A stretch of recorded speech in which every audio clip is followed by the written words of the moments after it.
our Lawrence Branch NAACP School Board Candidate Forum. My name is Ursula Miner. I'm president of the Lawrence Branch NAACP. First, we're going to have Lois Orth-Lopes clarify some stuff.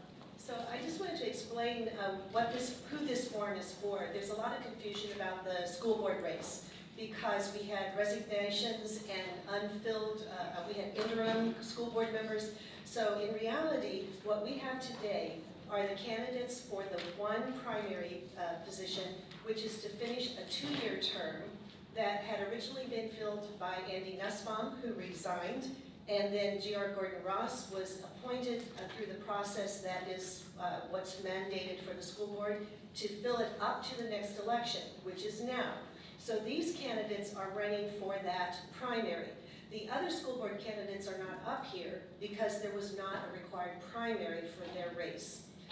There will be a general election for that particular race later. But I would also like to point out that there are 4 candidates on the ballot. Should I say this part? Okay. There are 4 candidates on the ballot, but in the process of setting up this forum, we learned that one of the candidates, Tiara Chesky, was moving and therefore is not a viable candidate because she can't run for school board in Lawrence, Kansas. So that is why we only have 3 candidates up here. In reality, they are all going to be elected, but this does give you an opportunity to hear what they have to say because then when you get your ballot for the general election, one of them will be elected to finish out that 2-year term. Do I have a mistake back there? Yes. It's 2. The primary is going to 2. Oh, I'm sorry, that's right. It's going to cut it down. It's going down from 4 candidates to 2, so it is an important election. Thank you very much. So it goes down to 2 candidates, and so so it's important to hear what they have to say, and I'll stop right there and thank you. So I want to give a special thank you to the League of Women Voters of Lawrence and Douglas County for their support of our forums. Members of Lawrence Branch NAACP and the League of Women Voters have been working side by side to register voters in our high schools and at community events for years. This partnership is very compatible since both our organizations are nonpartisan. Our political activities are focused on voter registration, voter education, and most importantly, voter turnout at the polls. Thanks also to the members of our NAACP Political Action Committee who has made the arrangements for today's forum. Now let's review this afternoon's format for our candidates and the audience. The questions I will ask were developed by the NAACP members. Each candidate received the questions in advance. Each candidate will have a specific amount of time to answer the questions. Our timekeeper will let each candidate know when there are 15 seconds left to respond, and then time is up. We respectfully ask that the candidates stay within the time allotted for each question. I will rotate who gives a first answer to each question. Then the next person will also, and so on. The seating arrangement we have today was determined randomly by drawing names. There will be no additional questions from the audience. Instead, we have asked the candidates to stay after the formal question and answer period so that you can visit with them. The NAACP cannot endorse candidates, but the candidates are free to share campaign materials, seek volunteers, and answer additional questions. Although there will be 4 names on the ballot school board, one candidate, Tiara Chesky, told us that she is moving and no longer a viable candidate. Now let me introduce our Lawrence School Board candidates. In the order as seated, Shannon Kimball, Justine Burton, and Ariel Miner. So let's begin with our first question. Why are you running for school board and how do you plan to address your priorities? Shannon Kimball. Thank you. There we go. Thank you. Thank you to the NAACP for this opportunity. I'm really glad to be here with all of you today. My name is Shannon Kimball. My pronouns are she, her. I'm a 12-year member of the USD 497 Board of Education, and I'm the current board president. I'm a parent of 3 students, one that just graduated and 2 more that are still attending USD 497. I first ran for the board in 2011 because I care deeply about our students and the success of our public schools, and that has not changed in the past 12 years. If anything, my commitment and resolve to serve our public schools and to ensure opportunities for our students has strengthened over time as I've watched our teachers in public education in general be attacked over and over again at every level. My life's trajectory was altered by public education. I grew up in a small rural community in western Kansas, and it was because of the teachers that I had who believed in me, who inspired me, who guided me, that I have had the opportunities I've had in my life. I want the same thing for every student in our community.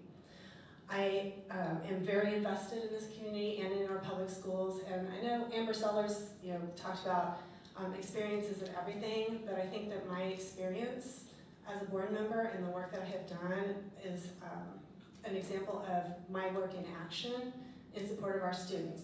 I have spent the last 12 years learning from our staff, from our students and our families about what they need, and I've taken every opportunity I could to do that, to build my skills as a board member. I have worked to impact public education policy on our board by leading our board's policy work at the state and national level through work with KASD as a state leader and a policy specialist working in a committee for the policy work at NSBA. All of that work, including my service on Governor Kelly's Tax Reform Council, has been designed to improve and expand on opportunities for our students in USD 497, and that's what I'm going to continue doing. Thank you. Thank you. Next we have Justine Burton. Okay, my name is Justine Burton, and the reason I'm running, I'd like to see a little bit more equity and also for kids to have the ability to learn, all kids to have the ability to learn, regardless of who they are and where they live at. And so being able to have a little bit more equal opportunity, so to speak. Also, I'm from Lawrence. I'm originally from Lawrence, and graduated from Lawrence High School. And I'd like to be able to change some of the dynamics of the USD 497 and be able to bring more parents into a lot of the decision making that needs to be done for their kids, and looking at how the schools and stuff are, the closings of the schools and thing, and why. And is that the first option that we always have is closing schools in order to reduce a budget? So I think I have more questions than answers, but I would love to be able to have the time to really devote to looking at the change that can be made in this community for schools and the children. Thank you. Next we have Ariel Minor. Hi, I'm Ariel Minor. I'm running for the 2-year seat. I'm running for school board because I have 4 children in the district and I'm really worried about public education.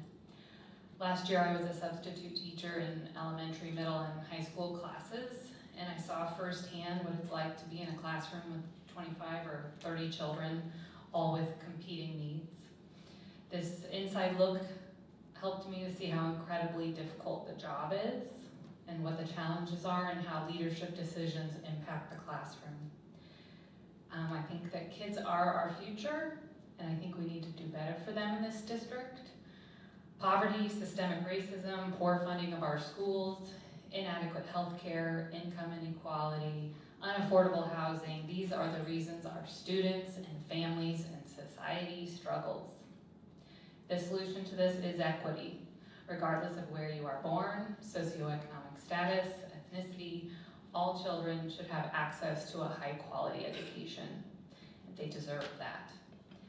To me, equity means keeping schools open for marginalized students and seeking out ways to lift the voices of the vulnerable.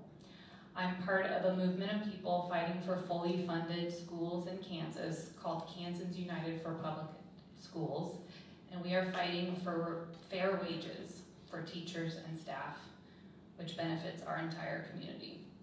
Thank you. Thank you. Next we'll go to question number 2. How would you address the inequities in the Lawrence Public Schools? Justine Burton. I'd like to see more of a diverse workforce for us teachers. I'd like to see teachers of all ethnic backgrounds. That's what's we have in our classrooms. That's who our students are. And being able to see someone that looks like them is also, I think is very important, you know, as for their learning. And being able to learn how to associate with different individuals. So also I think about kids in general, where they're not being heard. So having them be heard, there are things that go on with children that sometimes aren't addressed in schools. So I like to be able to have some kind of a independent individual that these kids can go to about some of their issues. As I said before, there was a young man I talked to. He was 12 years old, and he was apprehensive about going to school this semester because he was called the N-word. These are things that affects a kid's learning. And these are things I don't think that should be necessary in schools. Well, I know it happens, but when it starts affecting a child's way to learn, then that becomes a problem for everyone. Thank you. Next we have Ariel Minor. We've seen a lot of examples of inequity lately. It was not equitable to close Pinckney. Pinckney had 65.2% of students qualifying for free and reduced lunch, compared to 11% at Langston Hughes. So we closed the schools with families who have the highest needs. The first way to address inequity is to admit that it exists and not just ignore it. Pinckney also had the highest percentage of African American students and was the most racially diverse school in the district. The consequences of budget cuts should not fall on the backs of our most historically marginalized families. We also can't just say that the teachers will take care of those consequences from closures. Teachers are already overworked and underpaid, and the least we can do is actually care for those affected families by having clear, complete, considerate, thoughtful plans in place for the unfair burdens placed on them from closures. It will take a majority on the board willing to do the work, directing our public dollars to our public schools, students, and teachers in the most equitable way possible. Thank you. Next we have Shannon Kimball. So we have to stand back and look at what are the inequities in public education here and across the nation. Many of them have to do with systemic racism that exists within our communities. And it also has to do with the combined impacts of that with poverty on our students. To overcome these barriers, I have been working and will continue to work to ensure that every one of our students has access to high quality teaching, equitable and culturally responsive curriculum materials, and safe learning environments. So some of the work that I have been doing, that we will continue doing on the board, includes passing an equity policy. I helped co-write the district's equity policy. And that is something that is considered in every decision that we make. One of the things about equity when we look at our district is we have to think about equity across the system. We have students with needs, we have minority students, we have marginalized students everywhere in our community. And so in an environment where we have scarce resources, we have to think about how do we use those scarce resources to best support those students everywhere that they are. And sometimes that means making difficult decisions about how our operations are structured so that we can drive those resources to the students and the families that need them the most. And that is the kind of work that I will continue doing on the board. Thank you. Thank you. Next we'll go to question number 3. What do you see as the biggest challenges facing Lawrence Public Schools, and how would you address those challenges? We'll start with Ariel Minor. One of the biggest challenges is integrity and leadership. We need leaders who know that safety is a big deal. Getting students safely to and from school matters, and the city needs to have enough time to help us make those routes safe. The community needs to be able to trust our leaders. When I'm knocking on doors, when I'm talking to teachers, even people who don't have children in our schools, the consistent message is that there is not a lot of trust, that the decisions made are in the best interests of this community. I think the consequences to that are teachers, staff, and principals leaving the district in droves. There should be no reason we have a lack of transparency. These are our schools and our public funds. The Futures Planning Committee had many members who were extremely frustrated and spoke out and said they didn't get the information they requested, didn't get enough time, and felt in the end recommendations were not representative of what the community wanted, and the recommendations that received the most votes weren't even on the table, like cuts to administration salaries and investing in solar. I really question whether our leaders are truly for public education when they don't listen to the public. If we have people involved on committees trying to help and their voices are squashed, we know marginalized voices are squashed too. So how do we address that? Don't squash those voices. Let people comment on YouTube videos while they watch board meetings at home. Don't hide things. Our teachers and principals and staff are leaving because nobody's listening to them. They don't have support. Giving those voices a platform matters. Thank you. Next we have Shannon Kimball.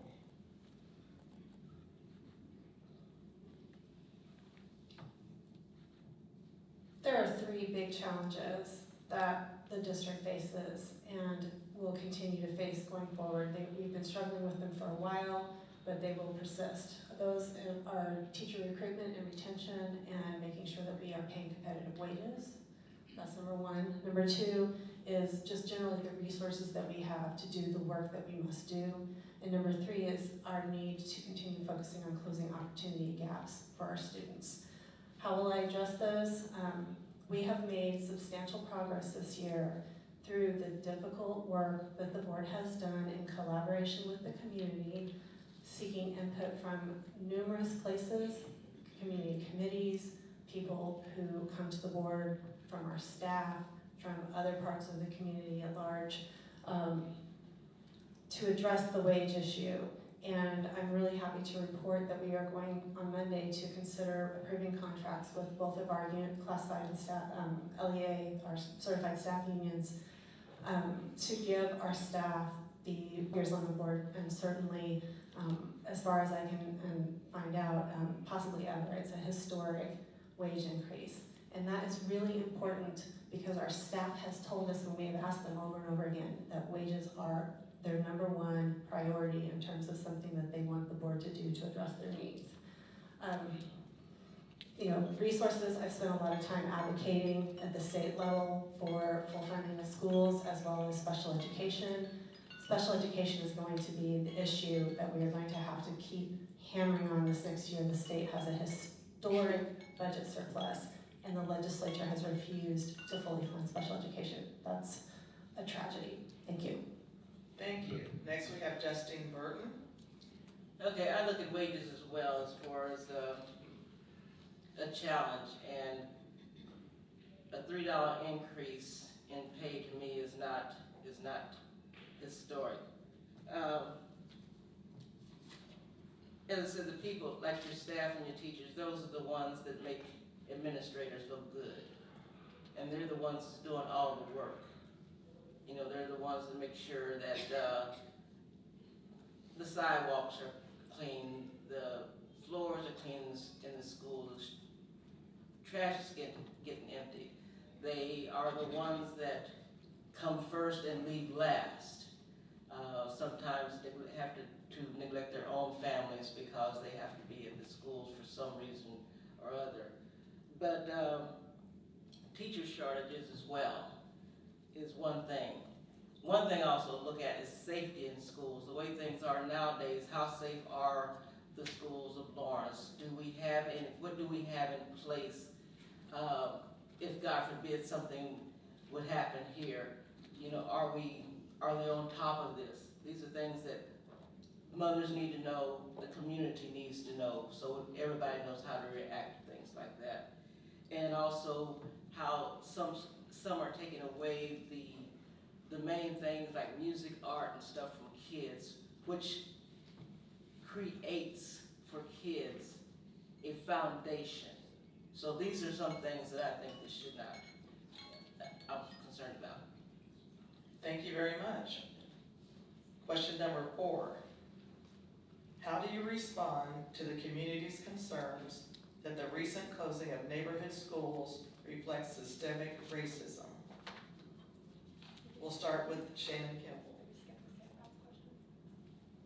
Make no mistake, this past year has included probably what have been the most difficult decisions that the board has been asked to make and that I've ever had to make as a board member. I know that members of our school communities and our community at large have experienced grief and loss over those decisions, and I see it, I hear it, and I feel it myself along with our community. But I have to ask, what does the research tell us about systemic racism and how it shows up in our schools? For example, it shows up in opportunity gaps that we have. It shows up in overrepresentation of historically marginalized students in discipline data, and it shows up in operational structures that segregate and silo students of color and low-income students in buildings that are under-resourced to meet their needs. So I ask you to consider that the system as it existed prior to the decisions that the board made this year, a system that has been historically underfunded and under-resourced by the Kansas legislature, and that has not been serving our students of color and our low-income students as well as it must going forward, reflected those impacts. And the decisions that the board has been making are designed to improve our ability to have resources to support the needs of those students in their learning. So while we are all struggling with the fact that resources are scarce, sometimes the best thing that we can do is to acknowledge that and figure out how to reconfigure a system so that it can serve the very students that we need to prioritize better. Thank you. Thank you. Next we have Justine Burton. I guess my concern is always when they they want to close schools, it's always on the east side or something like that, and that kind of I can't figure out why that is.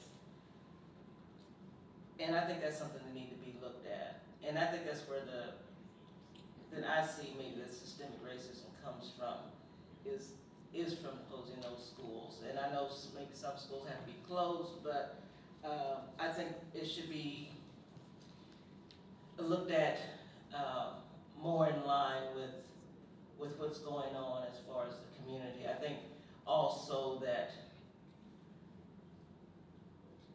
it reflects to me that somebody's not thinking. I mean, just, it seems like you just kind of throw something out there, and then when something happens, oh yes, let's hit this side of town, that'll be okay. But if you're thinking, if you're overall, if you're getting the community involved and getting, especially the kids, because this messes with kids. I mean, they're used to being with their friends, and then all of a sudden, then they're thrown someplace else into a different school. Whether you believe it or not, kids don't forget this, and this is something that can reflect on their learning as well. Thank you. Next we have Ariel Minor. Yes, I agree that it reflects systemic racism. Pinckney has always been the most diverse school in the district, and the loss of that is profound. This is a classic example. It's not just community concern, it's proven with research that shows that more diverse schools are often targeted for closure because they are underperforming. Targeting and trying to get rid of a school instead of supporting it with more resources is furthering systemic racism. And honestly, there were lots of issues I have seen in our district, but the closure of Broken Arrow and Pinckney was the deciding factor for me and why I'm sitting here today. The district completed an equity analysis, which was used to justify closure. And I read the report and I listened to the discussion. The report included errors that weren't addressed and seemed intentionally difficult to understand. And despite everything pointing to school closures being very inequitable, the board voted for closure anyway. I think we can do better than that. I think we need a board that believes things can be different and will fight for it. Thank you. Next, we'll go to question number 5. How do you plan to address unsafe routes students will have to walk to get to school? We'll start with Justine Burton. Well, closing the schools, I think that should have been the first thing on their mind is to figure out how this should be done. In this day and age, I don't think any child, I don't care where you live at, should be walking to school. There should be somebody there to be able to take them to school, but I was pretty upset when I saw that. So it just seems like they don't have the kids in mind. It seems like they just kind of pull things out of the hat and without realizing what the consequence is going to be for kids. So I think that's one thing that they probably should be looking at is, and this should not always land on the parent. The parent isn't the one that made the decision. It's the school board that made that decision. So they should come up with how they're going to get these kids to these schools safely. Thank you. Next, we have Ariel Minor. So the unsafe routes for students caused by the quick decisions of the majority of the board made it impossible for the city to follow their own safety policies for safe routes to school. The city says the timeline was too compressed to properly address safety. With school starting next month, I think we need at least some temporary solutions. Not only have we closed these schools, but now these families are faced with sending their elementary school kids up a dangerous hill on 9th Street or across very busy streets to get to and from school. You can appeal to the city and ask for more crossing guards, but a crossing guard isn't going to help those students get up that 9th Street hill. There was an idea brought to the district by parents requesting that students could meet at the Pinckney School site and be bused to their new schools, but it didn't come to fruition. I'm not sure why. I thought it was a great idea because getting to school shouldn't be scary. Unfortunately, this hasn't been addressed. I don't know if you have walked up the 9th Street Hill. I live near there and it is terrifying and I'm an adult and I don't like to walk it. I would encourage a stronger, more transparent relationship between the city and the district to prevent this from happening again. I think that the community and the city and the district will now have to work together to create long-term solutions. And in the meantime, it's going to be the responsibility of all of us, the community, to get these students to school safely. Thank you. Next, we have Shannon Kimball. So the Safe Routes to Schools work is work that I've been doing since the partnership first began with the city of Lawrence in 2014. We have to recognize that as a school district, the entire district, we have school boundaries all over our community that cross busy streets. That is the reality, the unavoidable reality of the built environment in our community. So this collaboration with the city is very important, and we have continued to work with them since 2014 to create the first Safe Routes to Schools plan that was adopted in 2020. That plan does have a process in it to review boundary changes, and the district has been working closely with the city ever since to make sure that we were following. We had plans in place to create and support new safe routes for district boundary changes.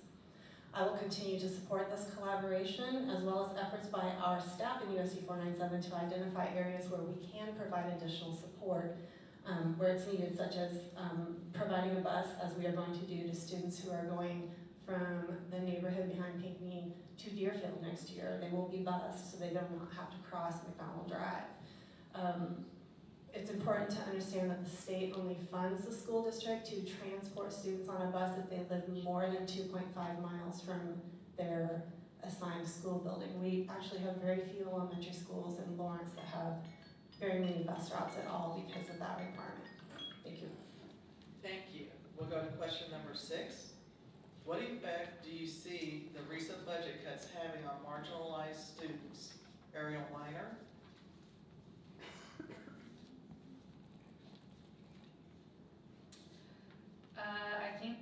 The school closures have detrimental and lingering effects, especially on marginalized students.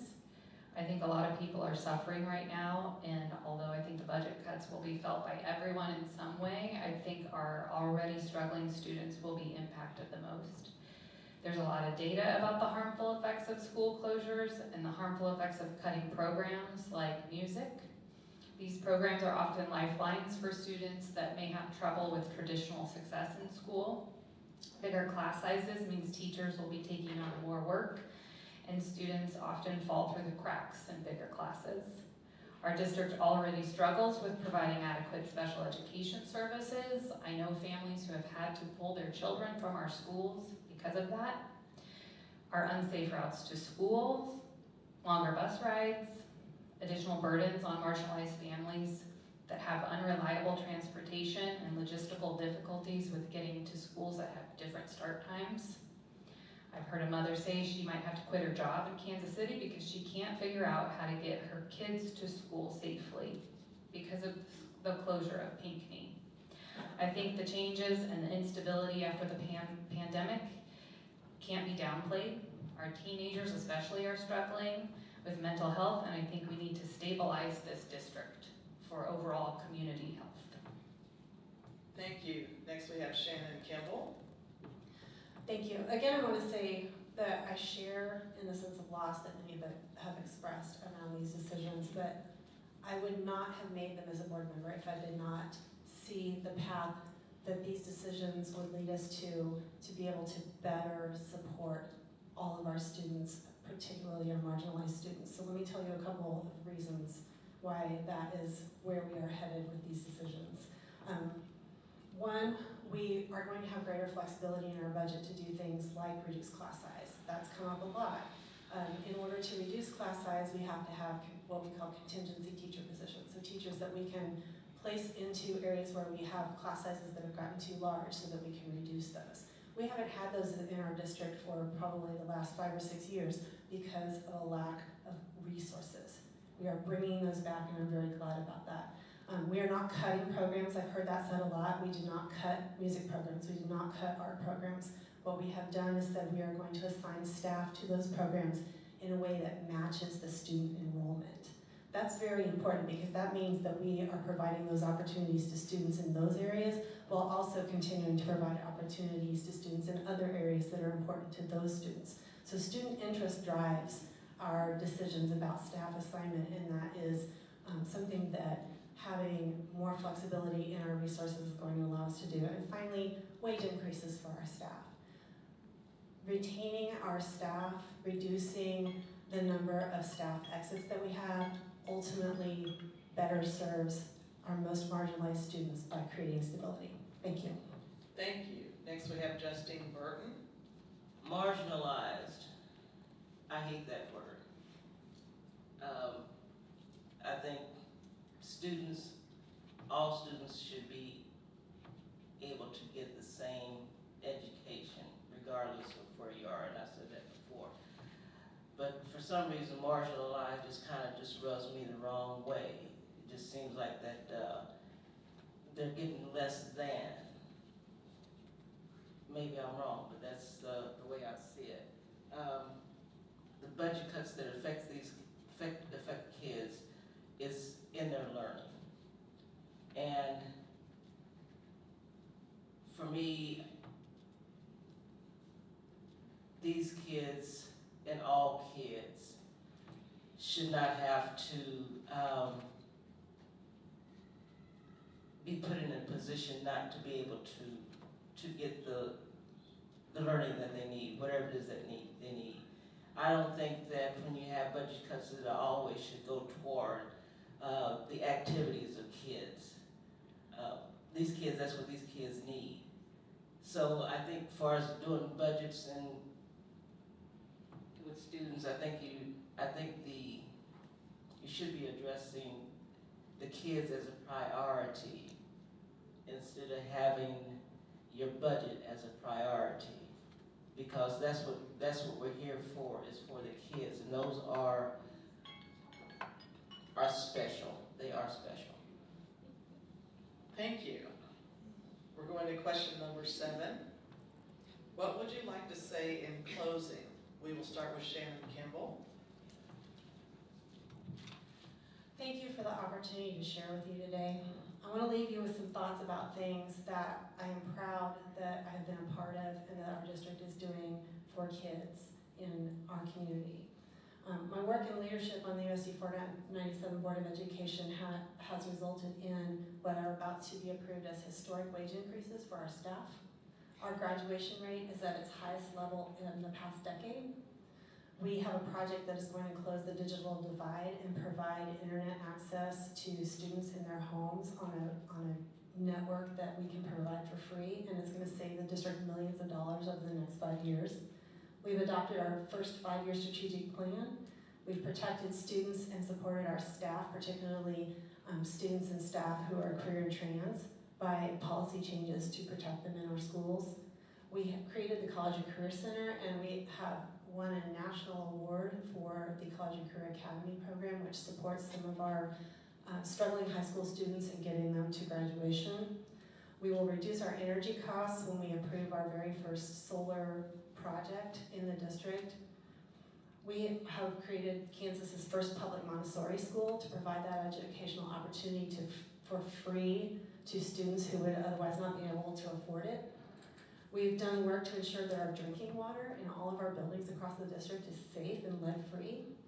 We did all the work that we needed for the past 5 years to just recently receive our 5-year accreditation from the Kansas State Board of Education, and the outside evaluation team had many good things to say about the model exemplary work that is going on in our schools. And with the community's financial support, we completed extensive improvements to all of our school buildings to ensure that we are providing equitable and safe learning and working environments for all of our students and our staff. So what will I be doing in the next 2 years with your support? Building upon that progress on wages, continuing to lead on equity, and re-upping the district's multi-year strategic plan. I'm a proven, consistent, dedicated, and effective board member, and I am hoping that you will keep that in mind when you vote on August 1st and give me the opportunity to continue serving our students, our teachers, and our community. Thank you. Thank you. Next we have Justine Burton. I would like to see standard testing taken out of the schools, because standardized testing doesn't really prove anything. It's bad, and I know that for a fact. Also, I'd like to see more focus on difference in learning with kids. How they learn is what they're being tested on. Also, you know, I've seen and worked with some kids as far as graduating, and some kids are graduating and they can't even read the diploma that they just received. That is horrible, and that's something I would like to see stopped.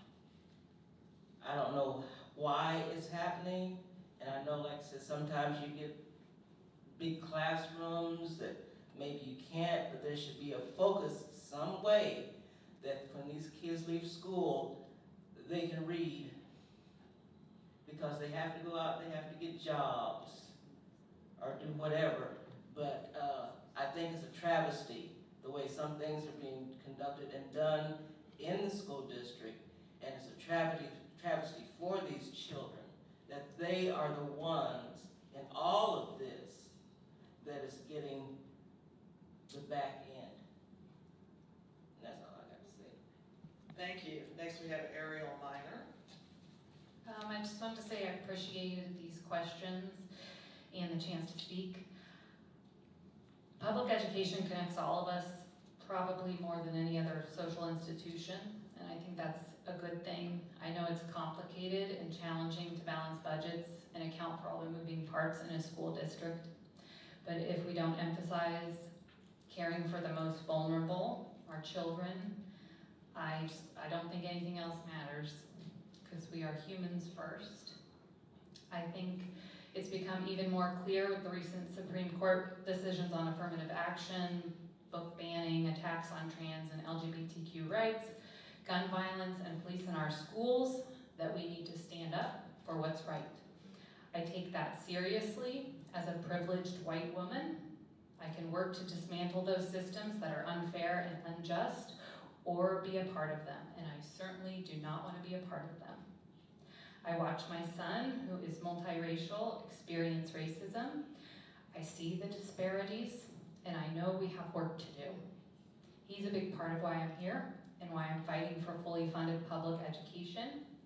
I think that if we work together and build a movement of people with Kansans United for Public Schools, we can fully fund our schools so that we can overcome many of our challenges in this district. I would appreciate the opportunity to serve on the board. Thank you. Thank you.